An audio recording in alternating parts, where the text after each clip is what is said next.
Okay, so for our second example, we have the parabola y equals x squared, x equals 2, and y equals 0. And this time we're going to revolve about the y-axis. Okay, so first thing we'll go ahead and sketch the area problem again. So we have a parabola that is starting at the origin, opening upward. We have the line x equals 2 as a boundary. And then we have y equals 0 as a boundary. Okay, so our area in question will be this piece right here. Okay, now we're going to revolve it about the y-axis. And when we do that, we end up with the other half of our solid. And again, looks sort of like a cylinder with a hollowed out bowl. Okay, so now if we go ahead and we take a cross section,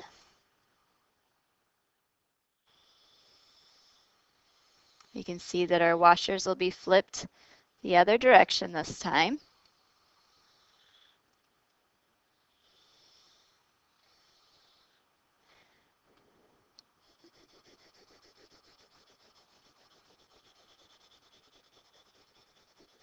Okay, so there's our washer.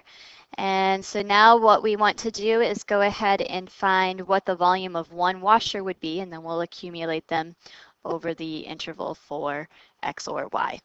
Okay, so the first thing we want to do is decide are we accumulating over the x or over the y values? And that comes from the height or the thickness of each washer. So when we look here, we can see that each washer has a height of dy. And next, we want to know what is the big radius and the little radius. Okay, so for big radius, again, remember you always go back to the original area problem. Here is our big radius. Big radius, since we're facing the other direction, will be an x right minus x left. So for x right, our x right value will always come from this vertical line, x is equal to 3, minus x left, all the way back to the center of our figure. X left, x is just always equal to 0. It's just the axis. So big radius is equal to 3.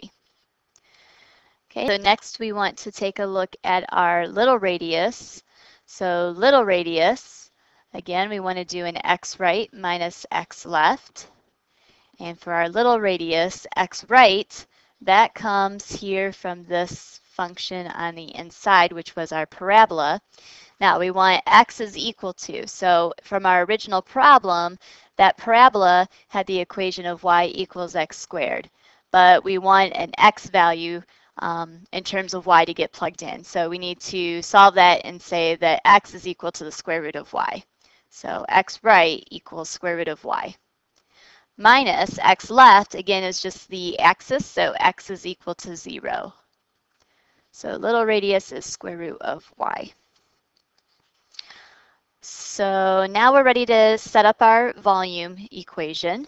Volume is equal to pi r squared h.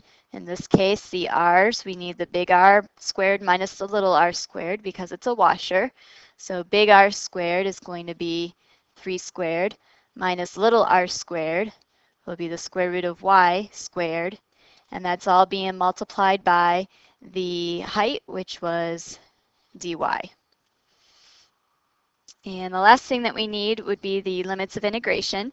So since we are stacking these washers along the y-axis, we can see that our y values start here at the origin. And they go up to whatever this y value is, where our intersection of our original area problem was. Okay, so here when x is equal to 2, y was equal to 4. So our limits of integration then will be 0 to 4.